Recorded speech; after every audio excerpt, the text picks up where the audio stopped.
Bonjour à toutes et à tous, ou rebonjour pour celles et ceux qui nous ont suivis sur la dernière heure et notre discussion sur les vaccins.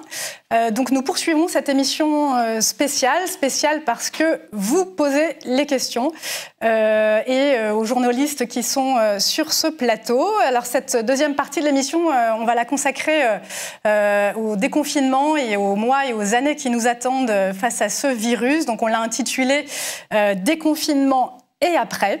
Alors, nous rejoignent Caroline Coq-Chaudorge. Bonjour Caroline, tu es journaliste à Mediapart au pôle santé et au pôle société, en charge des questions de santé. Et puis, pour cette deuxième heure, c'est Tariq Safraoui. Bonjour Tariq, qui va se charger de relayer, trier les questions des abonnés. Coucou, tout va bien Tariq ? Tout va bien, on a déjà quelques questions. Eh ben, très bien. Donc on va aborder pas mal de choses sur ce deuxième plateau. D'abord peut-être se demander si le déconfinement en cours est réussi, s'il a bien été pensé. On va s'intéresser aux mesures à prendre dans les mois qui viennent face au virus, comment éviter la quatrième vague, et puis au-delà, comment s'en débarrasser. Qu'est-ce que ça veut dire d'ailleurs, s'en débarrasser? Donc toutes les questions sur les stratégies zéro Covid, etc. Et puis peut-être aussi même à la fin, au fond, s'interroger sur comment éviter une autre pandémie. Question qui peut-être suppose de se poser la question de l'origine de celle-ci. Et donc on abordera peut-être la question de l'hypothèse d'une fuite d'un laboratoire chinois. Écoute Tariq, si tu as déjà des questions, on peut peut-être commencer directement avec toi. C'est parti. Et en précision, contrairement à Anna, je n'ai pas de chat qui va hurler derrière moi. Alors la première question, c'est Lionel qui nous demande, on nous déconfine tranquillement, étape par étape, mais devons-nous nous attendre à un reconfinement dans quelques mois? Très bonne question, on se la pose tous. Écoute Caroline. Ouais, on se la pose tous. C'est vrai qu'on suit cette épidémie de près et je ne vous cache pas que c'est avec un peu d'angoisse aussi. Je commence à me détendre. Je ne sais pas si c'est une bonne nouvelle ou pas. En tout cas, voilà, quand Emmanuel Macron a annoncé ce troisième déconfinement, on était encore très haut. On était dans certains endroits au-dessus de 500 cas, voire 600 cas, je crois, en Seine-Saint-Denis, par 100 000 habitants. Et c'est vrai que Emmanuel Macron a annoncé ce déconfinement très tôt par rapport à d'autres pays qui ont commencé à déconfiner plus tard. Parfois, ce virus nous apporte de bonnes surprises. La baisse épidémique est aujourd'hui très forte. On est aujourd'hui, je crois, à 170 cas pour 100 000 habitants. Alors, il y a toujours des points chauds en Île-de-France, dans le Nord, en PACA. Il y a aussi la Bretagne qui... est stable en fait, ou Toulouse, on voit des petits points chauds qui apparaissent, mais la France reste sur la carte mondiale en rouge, au même titre que l'Inde, l'Amérique du Sud, ou d'autres pays. J'ai regardé la Belgique, le Pays-Bas, la Suède, comme d'habitude les mêmes pays en Europe qui ont fait le choix d'une circulation haute du virus.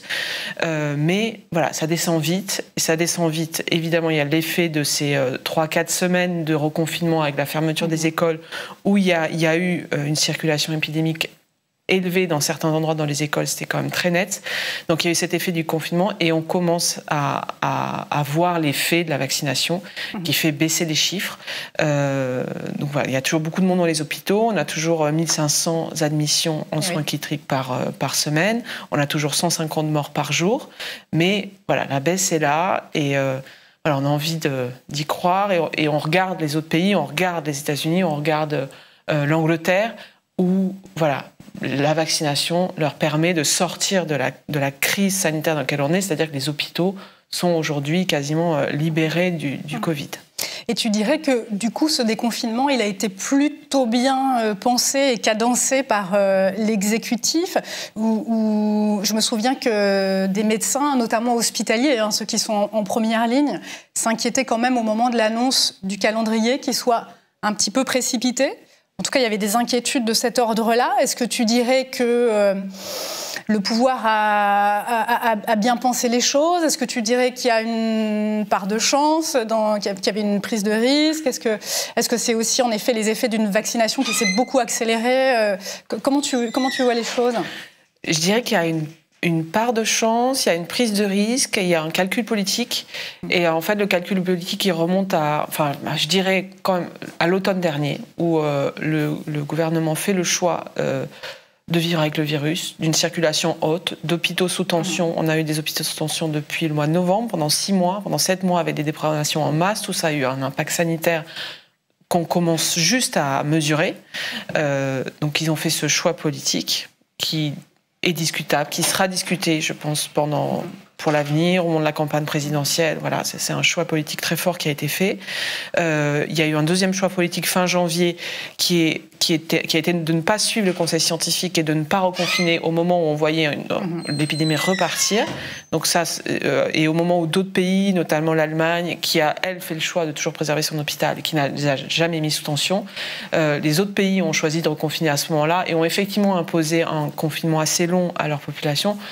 Emmanuel Macron a choisi de laisser l'hôpital sous tension pour plusieurs mois, jusqu'à l'extrême limite. Ils n'ont cessé de le répéter, on reconfinera au dernier moment. C'est ce qu'ils ont fait en choisissant un reconfinement court de 3-4 semaines, avec derrière l'effet de la vaccination. Donc c'est ce choix-là qui a été fait. C'est un choix politique qui se défend et probablement que ça sera en partie au crédit de ce gouvernement, mais d'un point de vue sanitaire. Et c'est ce regard-là que je porte. Il est, à mon avis, discutable parce qu'on a quand même, on est un des pays qui a été le plus touché par cette maladie. Voilà. Et alors, par rapport à la question relayée par Tariq, au fond, qu'est-ce qui change aujourd'hui par rapport à l'année dernière? Et en quoi on serait mieux préparé pour cet été et pour s'éviter le retour d'une vague épidémique? Il y a évidemment le niveau de vaccination. Est-ce qu'il y a d'autres choses qui ont été mises en place, d'autres leçons qui ont été tirées, qui font que les choses se présentent mieux? Peut-être, Rosane, tu veux... Oui, il y a le port du masque déjà. On a arrêté de dire qu'on ne savait pas si c'était utile face... Au virus, donc en intérieur en tout cas, effectivement, le port du masque maintenant, c'est un acquis et qui reste important puisque tant qu'une grande majorité de la population ne sera pas fait vacciner, on ne sera pas à l'abri que le virus circule et touche les personnes. En revanche, le gros point noir, là où on n'a rien appris, c'est au niveau de l'aération des lieux fermés, en fait. Donc ça fait quand même longtemps maintenant qu'on sait que le virus se propage par aérosol. Donc là, il y a eu une première phase de déconfinement donc au 19 mai avec l'ouverture des terrasses, etc. Là, les médecins en santé publique ne sont pas du tout inquiets. Il y a quand même très peu de contamination dehors. Donc a priori, pas de quatrième vague due à la circulation du virus et au fait qu'on soit un petit peu plus dehors. En revanche, ce qui est un peu plus inquiétant, c'est la prochaine date, le 9 juin. Donc là, on va rouvrir les lieux fermés, les restaurants, donc les lieux qui sont les plus problématiques, là où on ne peut pas porter le masque en continu. Et plus les espaces sont réduits, plus il y a de monde et moins c'est aéré et plus il y a des chances pour que le virus qui circule encore se propage. Donc là-dessus, c'est vraiment ce qui m'a le plus étonné dans tout ce qui a été mis en œuvre là, pour organiser le déconfinement. On a reçu des dossiers de presse avec des pages et des pages avec une seule fois le mot aération dedans. Donc les restaurateurs... On peut penser aussi au train, exactement. Aux établissements scolaires aussi. Il y a des protocoles, vraiment des dossiers qui sont demandés aux restaurateurs, aux établissements scolaires, etc. Mais vraiment très très peu concernant l'aération, la nécessité de la ventilation. Mais ça, tu l'expliques comment, en fait J'ai interrogé le ministère de la Santé là-dessus. Donc, il y a des incitations à placer des capteurs de CO2. Donc, ça, c'est une trentaine d'euros. Donc, c'est quand même pas un investissement faramineux, mais c'est seulement des encouragements, des incitations pour, en fait, permettre de savoir à quel moment il faut aérer. Et finalement, ça pourrait être un outil très, très pratique dans les restaurants, par exemple, où des gens pourraient se plaindre du froid. Si le restaurateur se met à ouvrir en grand les fenêtres, il pourrait montrer, regardez, là, on était dans le vert au tout début du service, et puis on est monté au rouge, donc il suffit d'une grande aération, 5 minutes toutes les heures, et puis ça permet que l'air se renouvelle et qu'on ne soit pas à stagner. En fait, il il y a la métaphore du fumeur, en fait, dans un espace clos, quand une personne fume, quand on est juste à côté, on sent la cigarette tout de suite. Et si on n'aère pas dans toute la pièce, on va sentir l'odeur de la cigarette. Et c'est un petit peu pareil avec le virus. Donc, voilà. Et puis, il y a les systèmes d'aération, donc les VMC, qui doivent être efficaces, avec des filtres renouvelés, avec des systèmes encore plus performants qui existent. Et là, c'est pareil, il y a des recommandations de la part du ministère de la Santé ou du ministère de l'Économie, mais il n'y a pas d'incitation à l'achat, etc. Il y a eu quand même beaucoup d'aides qui ont été versées donc, à toutes les professions qui ont été très, très marquées par la crise sanitaire. Cet outil-là est essentiel et pour l'instant, il n'y a pas d'incitation financière là-dessus. Ouais, d'accord. Et pour s'éviter la prochaine vague, il y a aussi, je crois, la question du tracing. Là, on a eu pendant des mois et des mois des défaillances, une insuffisance de moyens, je crois, mise sur le sujet.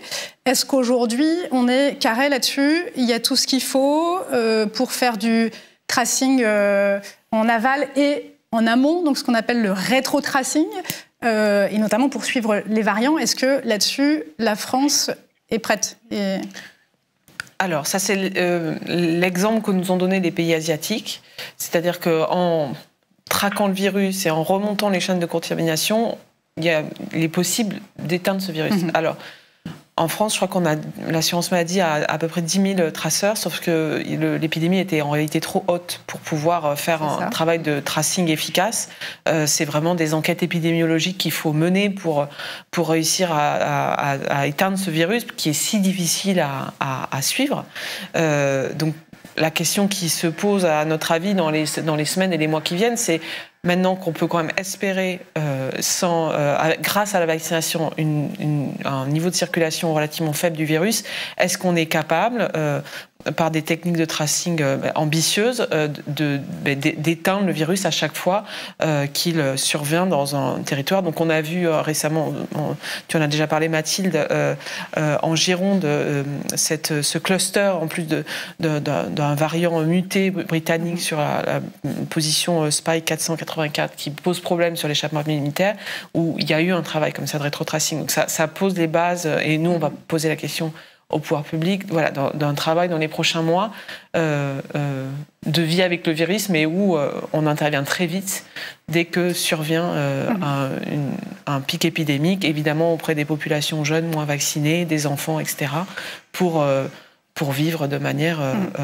sûre, en fait, voilà, sans ce virus. Ouais. Tariq, je me retourne vers toi. J'imagine que tu as plein de questions.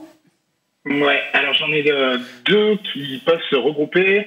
Alors la première, c'est une de psychiatre du 9-3. On parle souvent de répercussions psychologiques de cette crise sur l'ensemble des populations, mais l'État met-il en place des politiques d'aide et d'accompagnement? Et la deuxième question qui est posée par Chacha, qui nous demande, en plus des conséquences psychologiques, peut-on imaginer des conséquences physiques de cette crise? Qui veut répondre? Peut-être sur les conséquences psychologiques. Donc la semaine prochaine, je vais aller à Rennes, dans un quartier prioritaire, auprès d'une équipe dans un centre de santé qui a une action vers les enfants et qui constate effectivement un état psychologique dégradé chez certains enfants, et avec un système notamment de psychiatrie qui n'est vraiment pas à la hauteur, avec des listes d'attente de 1 an à 1 an et demi en CMP et en CMPP, ce qui est effectivement inadmissible. Donc voilà, le système de santé tel qu'il est, il est celui avec lequel on a composé pendant ces 14 mois de crise, et c'est celui qui nous reste aujourd'hui, notamment en psychiatrie, un système qui n'est pas à la hauteur de la demande de soins avant la crise, et encore moins de la demande de soins à la sortie de la crise. Donc on peut dire que non. Alors après, la question sur les dommages physiques, je la comprends peut-être un peu moins bien. Peut-être sur les programmations. Oui, ok. Alors sur les déprogrammations, j'ai essayé d'enquêter sur, notamment dans les régions les plus touchées, en Île-de-France, etc. Juste peut-être Caroline pour rappeler donc ce qu'on appelle les déprogrammations, c'est que l'essentiel des moyens ayant été mis en réa et pour la prise en charge des patients Covid, beaucoup d'opérations ont dû être annulées, reportés pour plein d'autres pathologies, et donc ça entraîne des pertes de chance pour certains de ces patients, quoi. Alors pour expliquer rapidement ce qui s'est passé dans les hôpitaux ces dernières semaines, donc c'est à peu près depuis début mars, les réanimations sont en taux d'occupation au-delà de 100%. Donc évidemment, les hôpitaux les plus sollicités ont multiplié les lits de réanimation, mais pour le faire, elles ont dû solliciter les personnels les plus qualifiés pour pouvoir intervenir auprès de patients à réanimer, donc au niveau respiratoire. Donc ces personnels, ce sont souvent des infirmiers anesthésistes ou des infirmiers de bloc qui ont été mobilisés en réanimation, et donc il n'y avait plus ce personnel pour pouvoir réaliser des opérations chirurgicales programmées. Donc tout ce qui était jugé non urgent a été déprogrammé massivement en Île-de-France, dans l'Pas-de-Calais, en PACA. Et encore, la question du non-urgent peut être discutée.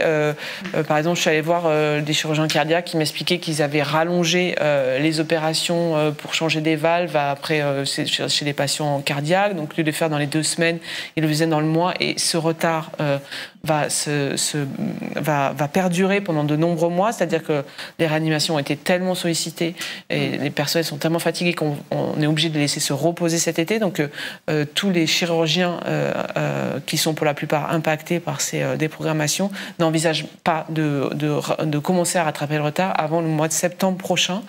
Donc, voilà. Donc, au niveau des cancers, ce que disait le chirurgien, c'est que voilà, toutes les opérations du cancer étaient prioritaires, mais il y a eu une baisse dans les dépistages, très clairement. Oui. Donc ça, sur les conséquences sur les cancers, je pense qu'on les verra à moyen et à long terme. Donc oui, les conséquences de cette épidémie sont sérieuses pour tous les malades, en fait. Tariq ? Ouais.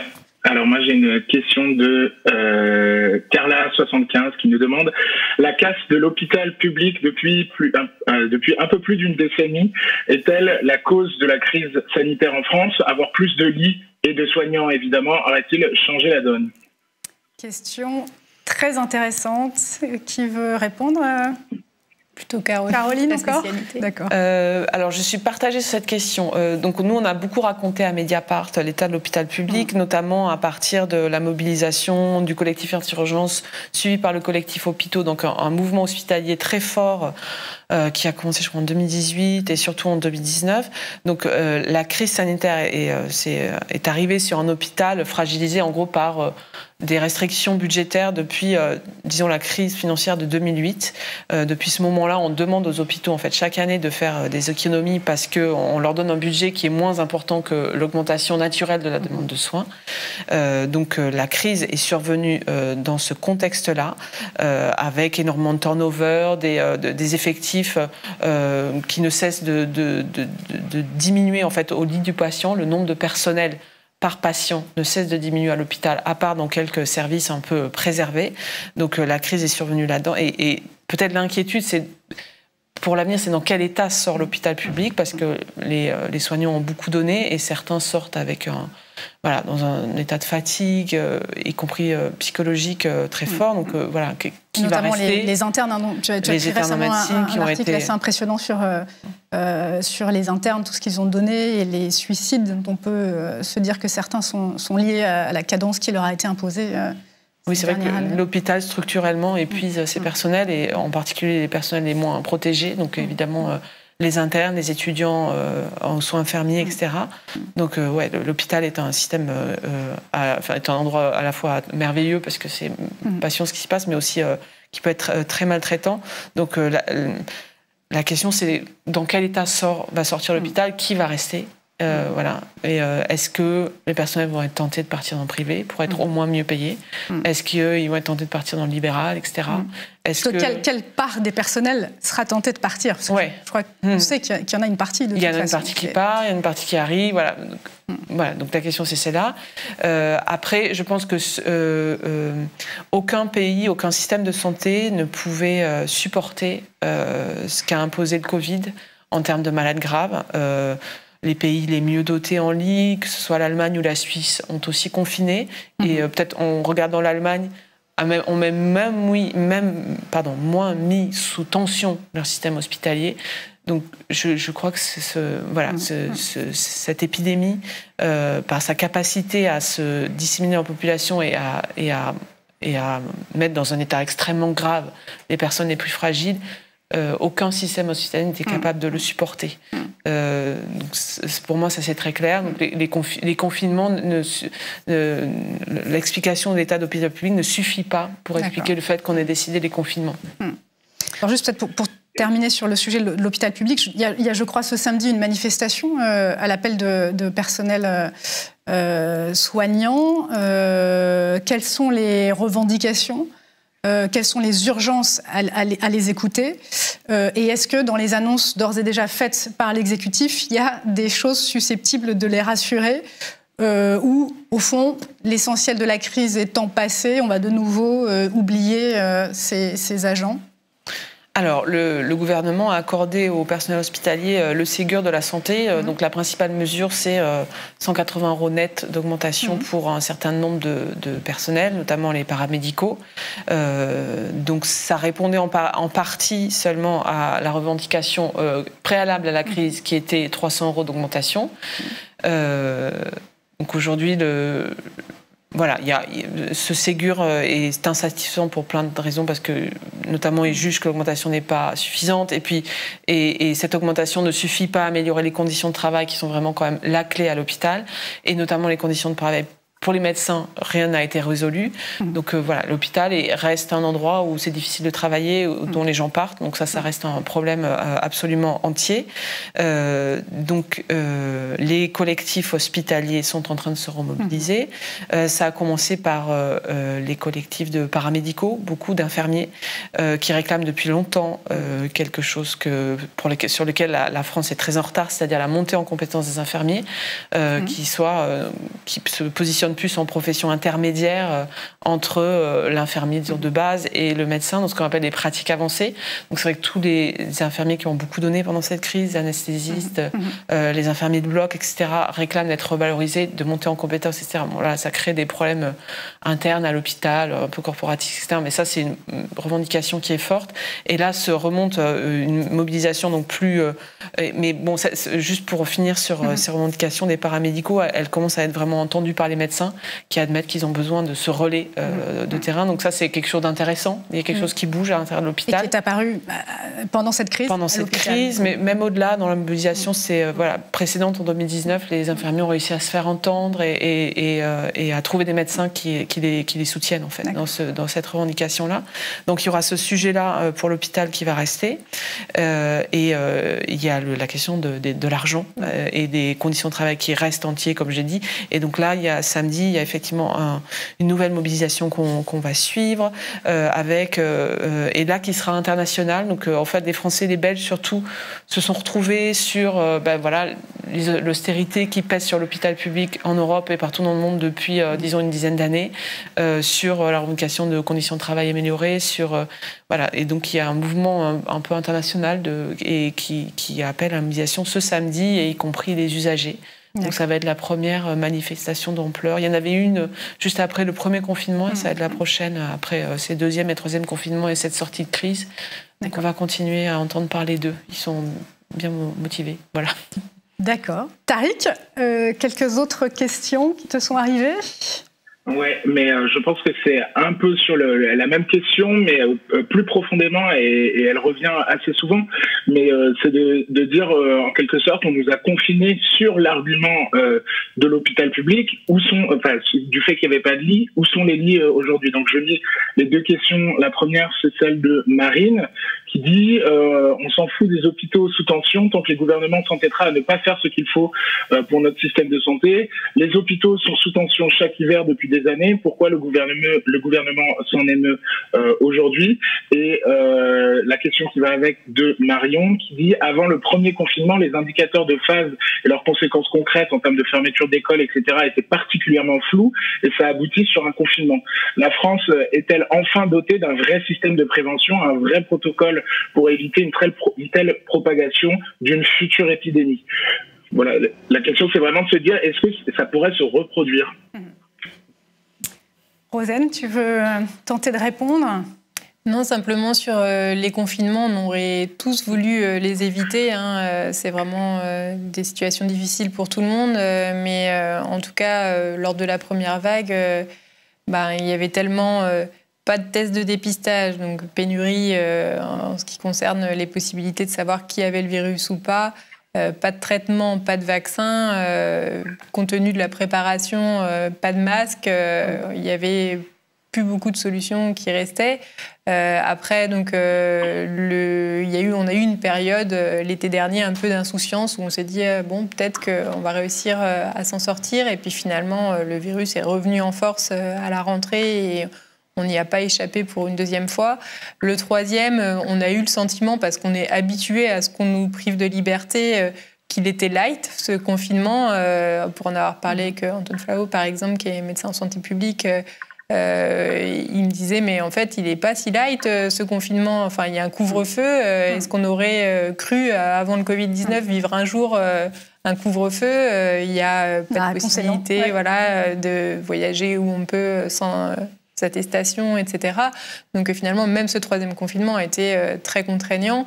Peut-être un peu plus intelligent, entre guillemets, à privilégier le fait qu'on soit un petit peu plus dehors, puisque maintenant on a compris que le virus circulait moins dehors. Mais effectivement, tant qu'on n'est pas un peu plus immunisé, on va avoir du mal à s'en sortir. Et puis en plus, on oublie vite, parce que c'est vrai qu'il n'y avait jamais eu autant de manifestations du personnel soignant avant le Covid.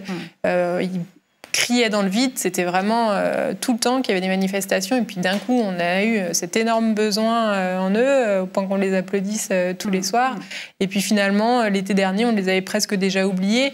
Alors que là, pour eux, c'est inenvisageable qu'il y ait une quatrième vague cet été. Bon, a priori, quand même, c'est pas ce que les modélisateurs et les épidémiologistes prévoient. Mais on ne pourrait pas leur demander de revenir de congé pour soigner les malades, parce qu'on aurait déconfiné n'importe comment, entre guillemets. Et alors, qu'est-ce qu'on sait aujourd'hui de la stratégie qu'a décidé l'exécutif pour les mois qui viennent? Par stratégie, j'entends... parce que Macron a beaucoup dit vivre avec le virus, il faut apprendre ça. Est-ce qu'on sait si l'exécutif est toujours là-dessus? Et au fond, tant que les chiffres en réa restent acceptables, on continue d'accepter de vivre avec le virus? Ou est-ce qu'il y a des réflexions, par exemple, sur la stratégie dite zéro Covid, que d'autres pays dans le monde ont pu mettre en œuvre et qui vise à éradiquer la présence sur le territoire du virus?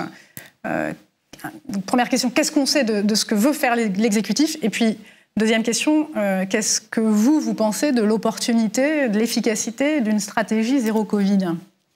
Emmanuel Macron avait cet objectif chiffré des 5000 contaminations par jour pour sortir du deuxième déconfinement. Ensuite, ça a complètement filé et on a complètement oublié cet objectif-là. D'ailleurs, on a changé d'indicateur. C'est devenu les 400 sur 5000, histoire de brouiller les pistes, qui est un indicateur très, très élevé. Donc, comme l'a expliqué Caroline tout à l'heure. En réalité, maintenant, là, on en est à peu près 10 000. Et il est possible qu'au 9 juin, donc à la deuxième phase de déconfinement, on atteigne ces 5000 par jour. Ce qui rend possible, effectivement, un traçage des cas plus efficace. C'est vraiment l'objectif. C'est quand le virus circule beaucoup moins, c'est plus facile de l'anéantir, de mieux s'assurer de l'isolement des personnes qui sont atteintes par ce virus et de réussir à remonter, de savoir qui a contaminé, où, quand, comment, pour aussi apprendre des lieux de contamination, parce qu'on en a encore beaucoup à apprendre. Donc ça, c'est vraiment l'objectif. Et effectivement, il y a des régions comme la région de Valence en Espagne qui a réussi à mettre en place cette stratégie-là. Donc en Espagne, les gouvernements régionaux ont beaucoup plus la main sur la politique sanitaire depuis octobre dernier, en fait. Donc le gouvernement de gauche a imposé un confinement très très strict lors de la première vague, tellement l'Espagne a été meurtrie par le Covid-19. Donc il y avait vraiment même pas possibilité de sortir de chez soi. C'était encore plus strict que chez nous.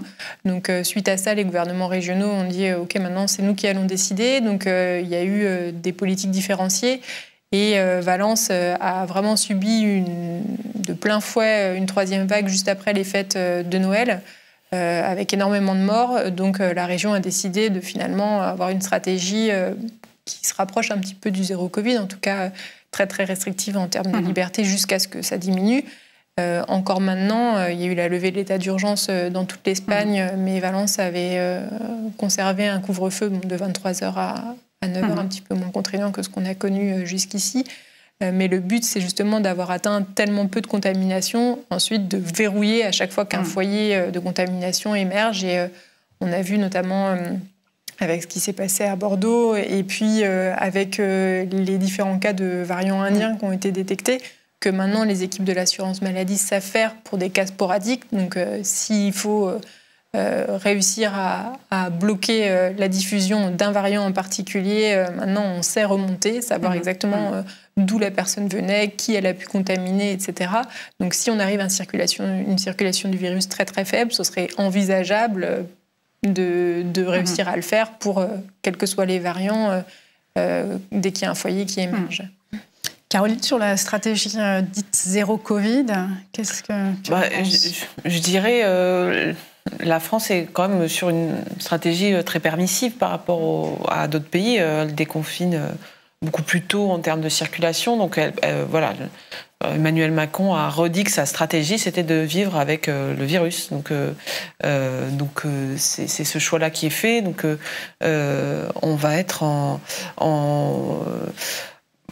donc et l'autre stratégie, c'est la vaccination. Donc, quand même, la France met son effort aujourd'hui, enfin, comme beaucoup de pays, mais en tout cas, met son effort dans la capacité à vacciner. Et c'est vrai que c'est très impressionnant. On est entre 300 000 et 500 000 personnes par jour qui sont vaccinées. En termes d'organisation, c'est beaucoup de moyens aussi qui sont mobilisés là-dessus. Et c'est vrai que la question qui se pose, et tout le monde est en alerte, et moi je regarde beaucoup les Anglais, Rosen regarde l'Espagne, moi je regarde plus l'Angleterre. L'Angleterre se déconfine doucement aussi parce qu'elle a été frappée par une vague très très forte au début de l'année, se déconfine tout doucement malgré un taux de vaccination, elle a vacciné plus de la moitié de la population, donc par étapes. Je crois qu'ils ont juste rouvert leurs bars à l'intérieur et leurs restos alors qu'ils sont à un niveau épidémique très très faible.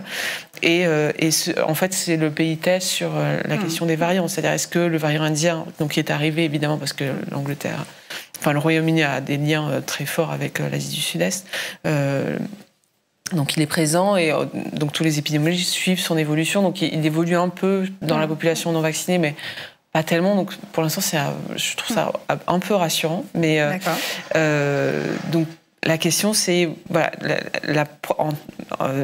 est-ce que le virus peut profiter de l'immunisation de la population pour échapper et donc produire de nouveaux variants qui soient capables de résister au vaccin. Donc c'est la question qui est au-dessus de nos têtes pour les prochains mois, que tout le monde observe avec une certaine angoisse.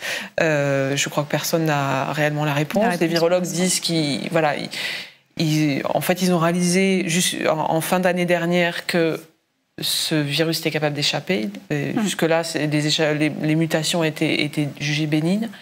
Et ils ne savent pas dans quelle mesure, quelle est sa créativité en termes d'échappement, quelle est sa liberté, quoi. Donc, tout ça va être suivi. Donc, est-ce qu'on fait preuve collectivement de légèreté vis-à-vis de ce virus, comme on l'a voulu le faire en mars 2020, et on décide de revivre parce qu'on profite des vaccins, ou est-ce qu'on reste en vigilance forte, ce qui n'inclut pas qu'on va, évidemment qu'on va revivre, etc. Mais est-ce qu'on reste en vigilance pour s'éviter, alors en tout cas, je ne sais pas si on reste en vigilance, mais on reste non pas en état d'urgence sanitaire, mais en état de gestion de sortie de l'état d'urgence sanitaire, pour reprendre le titre du projet de loi voté par le Parlement.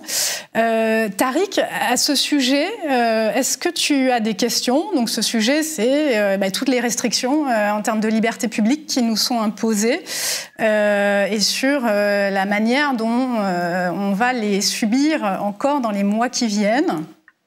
Alors pour l'instant, j'avais une autre question, mais du coup je vais les passer avant et je reviendrai juste après avec les autres. C'est Pat84 qui nous dit « Bonjour, Mediapart va-t-elle s'intéresser un jour aux infirmières scolaires lourdement impactées aussi par cette crise sanitaire et totalement oubliées ?» Et ça en revient un peu à ce que disait François Bonnet, donc de Mediapart, dans son panoramique, de la question démocratique, de comment on fait en sorte que chaque personne puisse combattre entre guillemets cette maladie et être pris au sérieux et qu'on soit pas simplement passif face à ces restrictions, vaccinations, etc. Cette question démocratique et notamment en effet la manière dont les autorités se préoccupent ou pas de la manière dont voilà, enfin des revendications de chacun, de la manière dont les patients vivent cette épidémie, enfin au fond la question de la démocratie sanitaire, dans quelle mesure les citoyens sont associés aux décisions, aux stratégies qui vont être déployées ces prochains mois. C'est vrai que cette démocratie sanitaire, on en a beaucoup parlé dans Mediapart les premiers mois. Est-ce que l'exécutif a fait quelques progrès en la matière? Et puis après, peut-être qu'on pourra parler de la manière dont le Parlement est associé aussi ou pas aux décisions. On ne peut pas constater qu'il y a eu beaucoup de progrès. D'accord. Les décisions sont toujours prises dans ce Conseil de défense par Emmanuel Macron seul.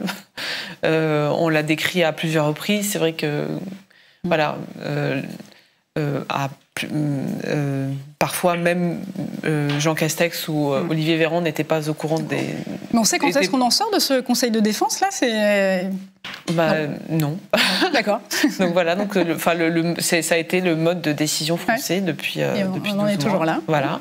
Et donc il y a eu beaucoup les membres du Conseil scientifique ont insisté sur la nécessité d'associer la société civile. Alors c'est un tout petit peu fait sur les questions du pass sanitaire, etc., où il y a un conseil dont j'ai oublié le nom, mais qui implique des gens des associations, des gens associatifs qui ont pu donner leur avis, notamment sur les applications de traçage numérique, sur la question du pass sanitaire, etc.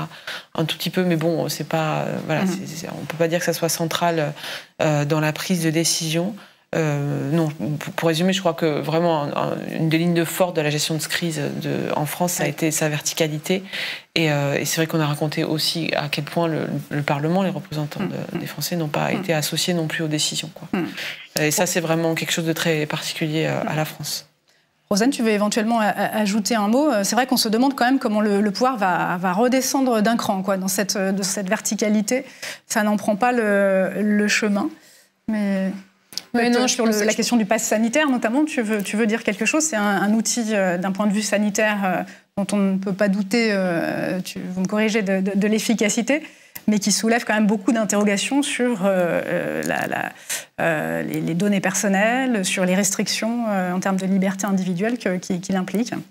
Oui, la première application qui avait été lancée n'avait pas eu du tout de succès. Il y avait eu un manque de pilotage très très fort. Et puis là, j'ai vu qu'il y avait à peu près 16 millions de téléchargements de tous anti-Covid. Donc, le gouvernement a tout fait pour que l'application devienne indispensable, rien qu'avec les attestations plus faciles à produire, puisqu'on est un des seuls pays à avoir besoin d'attestations pour sortir lors des confinements. Et puis... C'est important quand même de le redire. On est un des seuls pays, une des seules démocraties à avoir mis en place ces dérogations. D'accord. Et puis, avec les gens qui vont commencer à avoir envie de voyager, pour ceux qui en ont les moyens, c'est vrai que ça devient un peu l'outil indispensable. Donc, c'est vrai que hier, par exemple, j'étais à Bruxelles pour le procès. On en a parlé lors du premier plateau, mais... d'un point de vue pratique, quand on ne se préoccupe pas des libertés, c'est vrai que tout est sur un seul outil. Ça prend 5 minutes en contrôle en gare plutôt qu'une file d'attente pas possible, avec des risques de faux qui sont importants aussi. C'est vrai, quand les personnes voyagent et qu'elles doivent prouver qu'elles ont été testées négatives à moins de 72 heures, selon les pays, c'est entre 60 et 150 € de se faire tester. Donc en France, c'est gratuit dans tous les cas, et c'est vrai que c'est une exception. Mais pour des personnes qui n'ont pas forcément énormément de moyens, qui vont voyager, de réaliser un test PCR... Voilà, ça coûte cher, donc il y a beaucoup de faux qui circulent et a priori, il y aura un petit peu plus de contrôle via cette application et les nombreux QR codes. Mais en ce qui concerne tout ce qui est traçage, etc., pour les personnes qui n'ont pas envie qu'on sache où elles sont et ce qu'elles font, là, il y a vraiment peu de garanties, quoi. Tariq, cette question du pass sanitaire, donc pour entrer dans certaines foires, manifestations, concerts, au-delà de 2000 personnes, est-ce que ça soulève des interrogations chez nos abonnés? Peut-être le passeport vaccinal européen pour passer les frontières aussi?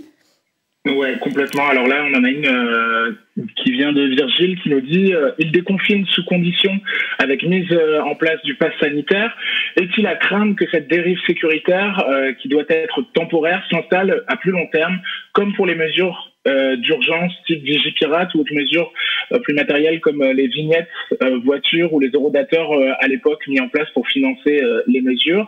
Et ça me fait une magnifique transition. Je pose deux questions en même temps sur ce que tu disais tout à l'heure. Donc, comment survit la sécurité sociale? Les tests PCR sont de l'ordre de 60 à 70 euros, les vaccins de 2 à 18 euros. En France, donc, on n'a pas à débourser, on n'a pas à sortir sa carte bleue pour se faire tester ou vacciner. Est-ce que la sécurité sociale va s'en sortir? Eh oui. Est-ce que l'une de vous a un début de réponse? Ça va être une des grosses questions de la rentrée. Donc, tous les ans, il y a le projet de loi de sécurité sociale qui est voté. Là, apparemment, ça a été totalement sous-budgété, le budget de dépistage et puis de vaccination pour cette année. Donc, on va voir comment ça va être réajusté. Après, le quoi qu'il en coûte d'Emmanuel Macron, de toute façon, ça implique de se rendre compte que niveau santé, il ne faut pas faire des économies. Voilà.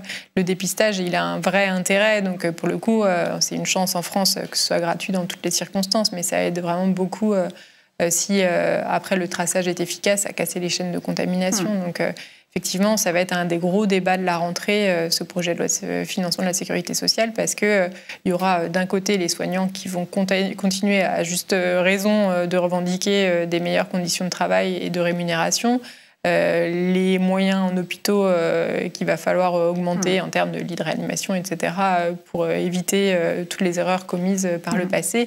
Et puis à côté de ça, tout ce que ça va coûter de prévenir la circulation du virus qui est parti pour continuer de circuler encore plusieurs mois, voire plusieurs années. Ouais. Peut-être pour ajouter quelque chose, on a un point de comparaison sur la gestion de ce trou de la sécurité sociale. C'est évidemment la crise de 2008 où le budget de la sécurité sociale pendant 2 ans s'était creusé de manière assez dramatique. Et le choix qui avait été fait, c'était de demander à l'hôpital de faire des économies chaque année pour combler petit à petit ce trou. Et donc la situation dans laquelle on est aujourd'hui, c'est le résultat de cette politique-là. Donc aujourd'hui, on a un trou de la sécu, c'est-à-dire comment on fait, quel est le choix budgétaire qu'on fait pour rééquilibrer les comptes.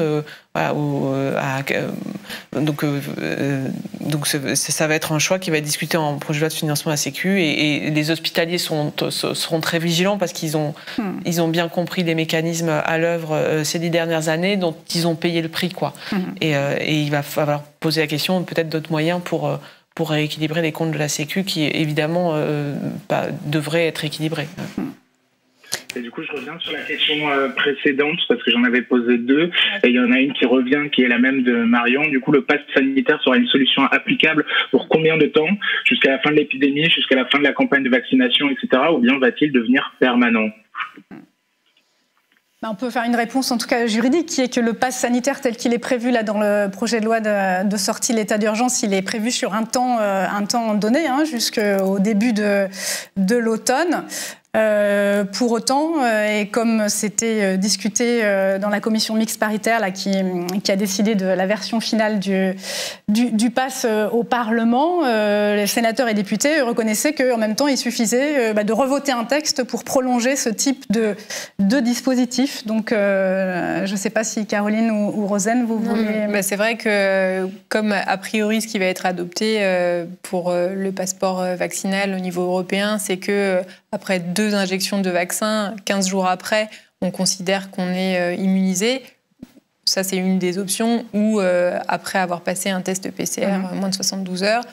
En tout cas, vu qu'on va vers des rappels à la vaccination, on a aussi le sentiment que ça va être interminable parce que 2 semaines après l'injection, oui, mais jusque quand on est immunisé et a priori, ça risque de perdurer. Et comme on s'habitue à ce type de mesures qui paraissait totalement inenvisageable il y a 1 an et demi, le risque, c'est effectivement qu'à long terme, on ait ce type d'outils maintenant. Il y a un peu un effet cliquet, quoi. Une fois qu'on a franchi un peu un seuil, qu'on ait du mal à revenir en arrière. Caroline, sur le pass sanitaire, tu veux ajouter quelque chose? Peut-être juste sur le fait qu'on a des débats en interne à la rédaction, tout à fait. Donc moi, je suis plutôt du côté sanitaire et je considère qu'on ne peut pas rouvrir des événements dits super propagateurs sans garde-fou, quoi. Après, effectivement, j'entends l'argument, le tien, Mathilde, la question de à partir du moment où on met en place comme ça des restrictions aux libertés publiques, dans quelle mesure, est-ce qu'elles peuvent perdurer, de quelle manière, est-ce qu'on ouvre une boîte de Pandore, etc. Enfin, c'est un débat ouvert. Après, personne ne peut dire combien de temps tout ça va durer. Enfin, la seule chose qu'on peut dire, c'est que tant qu'on est dans la crise sanitaire, les mesures de restriction de liberté, que ce soit l'état d'urgence sanitaire ou autre, sont hélas perpétuées, quoi. Voilà. Tout à fait. C'est un débat qui traverse la rédaction et donc on va suivre attentivement dans les mois qui viennent. Tariq, tu as encore des questions en stock? Ouais. Toujours sur le pass sanitaire, et ça répond directement à ce que disait Caroline. Donc il y a quelqu'un qui nous demande: que pensez-vous du pass sanitaire? N'est-il pas censé nous laisser le libre choix entre se faire vacciner et tester? Or, pour un voyage vers certains DOM, il est nécessaire de se faire vacciner et tester, et également d'effectuer une quarantaine à l'aller et au retour. Est-ce que c'est ce qui nous attend pour tout voyage? Quid de l'espace Schengen? Et je pense que ça revient avec les questions qu'on a eues tout à l'heure sur la question de la vaccination dans le monde entier ou pas, et du risque aussi de bunkérisation des pays riches, des pays vaccinés, quoi. Sur ce point-là, Rosanne, tu veux dire quelque chose? Oui, donc effectivement, pour l'instant, ce qui est prévu par l'Europe, c'est soit test PCR, soit vaccination. Donc ça implique une égalité entre les personnes qui ont eu accès à la vaccination et puis les autres. Donc c'est un point important. Sur les quarantaines, là, le but, c'est d'éviter la propagation des variants. Donc il y a une liste noire, en fait, des pays... et d'ailleurs, la Grande-Bretagne vient de re-rentrer dedans du fait de la propagation du variant indien au Royaume-Uni.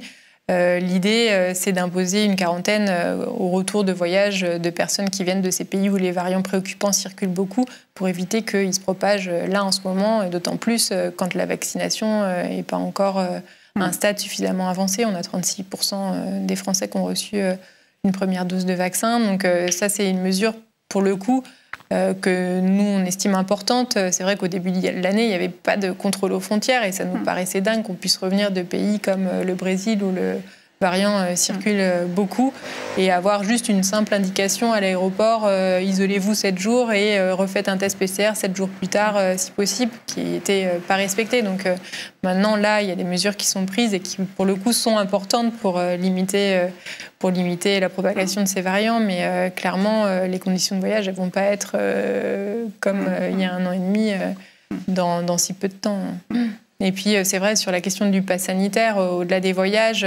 En fait, c'est un dilemme que chacun a. On a envie de retrouver des libertés, mais pour ça, il faut faire une croix sur certaines libertés aussi en acceptant tous ces outils numériques. Donc, c'est des débats sur le côté liberticide très, très importants. Ouais. Complexe. Peut-être, puisqu'il nous reste 4 minutes, je ne sais pas, Tariq, si tu as des questions sur l'origine du virus, si ça... interpelle nos abonnés ou pas du tout? Alors, non, là, je n'ai pas la question, mais moi, je peux la poser s'il faut la poser. Hein, je suis aussi abonné à Mediapart. non, dis-nous quelles sont les vraies questions des abonnés, alors. Alors, là, pour l'instant, j'en ai pas de prête. Mais du coup, la question qui était posée tout à l'heure par Rémi, c'est sur le déconfinement. Va-t-il être un synonyme de retour à la vie d'avant? Rosanne ou Caroline? On a très envie. On a très envie, ça c'est sûr. Il y a encore plusieurs étapes, de toute façon, qui sont fixées là par l'exécutif. Le 9 juin, par exemple, sur la question du télétravail. Je crois que les entreprises pourront reprendre une vie normale, entre guillemets, à partir de ce moment-là, mais pas dans la fonction publique. Je crois qu'on sera à 2 jours seulement au bureau. Et puis, il y a encore d'autres étapes après, sur le couvre-feu, etc. On n'est quand même pas sorti de l'auberge. Rosanne, tu veux? Oui, en fait, le gouvernement mise sur une baisse de la circulation du virus qui permet d'avoir un peu plus de liberté. Donc, en fait, le système des jauges, par exemple, que ce soit au théâtre, au cinéma, etc., je crois que c'est à peu près 30%. Aujourd'hui, ça va passer à 50% au 9 juin, puis à 100% à fin juin.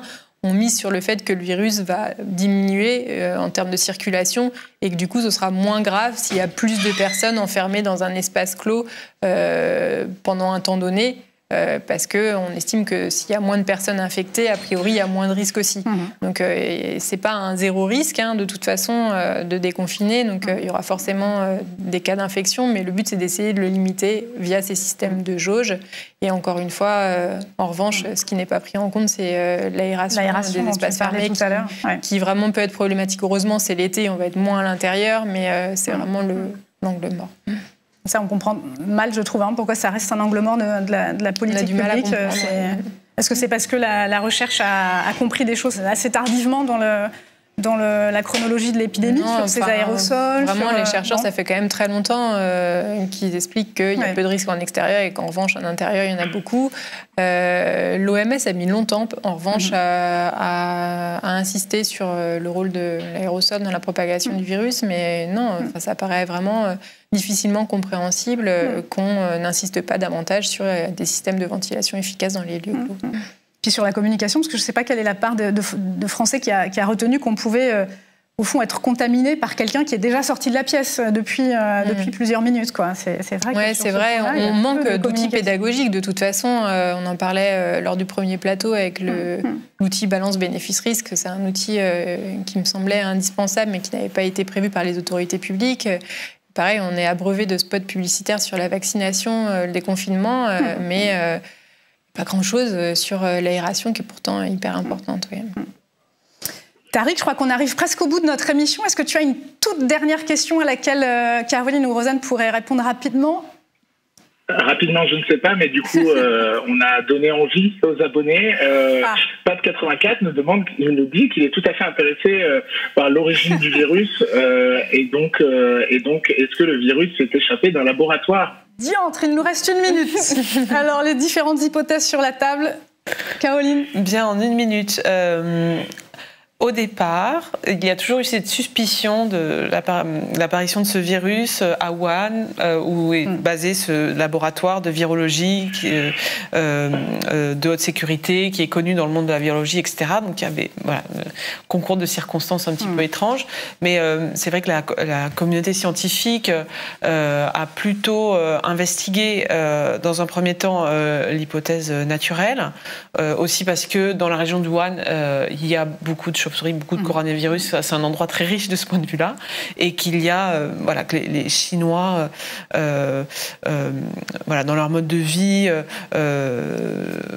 disons, comment le dire, de manière non caricaturale, ils ont un rapport aux animaux sauvages, disons plus proches, ou à les élever, etc., où il y a déjà eu des situations de transmission de coronavirus à l'homme, et l'exemple c'était le premier SARS, le SARS-CoV, qui était une transmission d'une civette, qui est un animal sauvage, qui est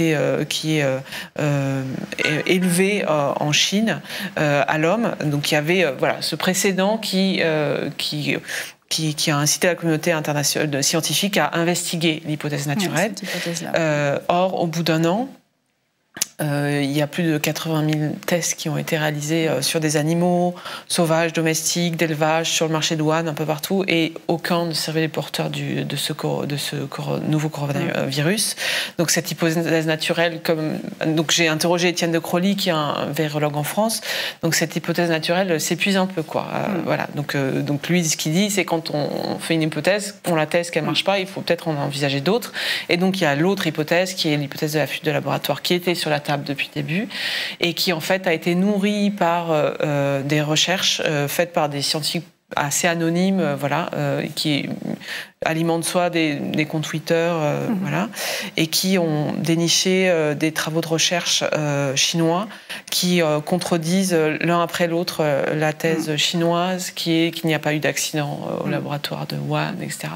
Donc ils ont découvert qu'en fait le virus le plus proche du SARS-CoV-2 vient d'une mine du Yunnan, où des mineurs ont été malades d'une pneumonie très sévère, avec des imageries des poumons très semblables au coronavirus coronavirus. Donc ils ont fait une thèse de médecins qui décrivent cette maladie, etc. Ils ont ensuite découvert que le laboratoire de Wuhan, contrairement à ce que disait sa directrice, a bien fait des recherches de manipulation de virus, de création de virus chimériques à partir de ces coronavirus trouvés dans cette mine à Wuhan. Et là, les services de secret, le Washington Post vient de sortir l'info selon laquelle les services de secret américains auraient la preuve qu'il y a eu des cas de contamination à l'intérieur du laboratoire de Wuhan en novembre, c'est-à-dire dans des cas très très précoces. Et ça contredit encore une fois la directrice de ce laboratoire de recherche, c'était son principal argument de dire non, c'est pas possible parce que j'ai pas eu de cas dans mon laboratoire. Et donc, les Américains viennent, semble-t-il, d'apporter la preuve qu'il y a bien eu des cas dans ce laboratoire. Donc, la thèse de l'accident de laboratoire a pris beaucoup consistance ces derniers mois. Très bien, mais on peut renvoyer les lecteurs à la fois vers ton entretien avec De Crolly, en effet, chercheur au CNRS, mais aussi à l'enquête qu'avaient réalisée, je crois, Karl Laske et Jacques Massé sur l'histoire de ce labo P4. Comme on peut renvoyer aux articles notamment d'Amélie Poinceau sur l'hypothèse d'une zoonose. Voilà, on essaye d'explorer toutes les pistes sur Mediapart. Cette émission spéciale est terminée. Merci beaucoup Tariq Safraoui pour avoir relayé toutes les questions de nos lecteurs. Merci Rosen, merci Caroline. On continuera à vous lire sur ces sujets dans les semaines et les mois qui viennent. Vous pourrez revoir cette émission en replay quand bon vous semble. N'hésitez pas, bien sûr, pour ceux qui ne le sont pas encore, à vous abonner à Mediapart. Nous vivons uniquement de l'argent de nos lecteurs. À bientôt. Au revoir.